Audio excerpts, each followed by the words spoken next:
ஒரு நாள் பசுமை நிறைந்த காட்டில் ஒரு குட்டி யானையின் குடும்பம் வாழ்ந்தது.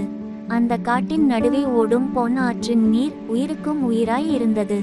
ஒரு நாள் ஆற்றின் காவலர் நாகராஜன் கோபமடைந்து ஆற்றின் ஓட்டத்தை நிறுத்திவிட்டான். மரங்கள் வாட, விலங்குகள் தாகத்தால் தவித்தன.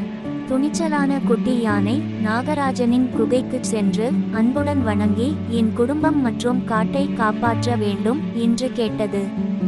நாகராஜன், மனிதர்கள் பேராசை காரணமாக ஆற்றை மாசுபடுத்தினர், எனக்கு நம்பிக்கை இல்லை என்றான்.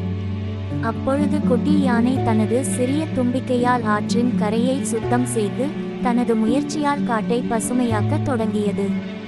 அதை கண்டு நாகராஜன் உருகினான். உன் அன்பும் நட்பும் எனக்கு நம்பிக்கையை கொடுத்தது என்று நாகராஜன் கூறி மீண்டும் பொன் ஆற்றின் நீரை ஓடவிட்டான். காடு மீண்டும் பசுமையுடன் பிரகாசித்தது. குட்டி யானை நட்பின் சக்தியை காட்டி கொண்டாடியது.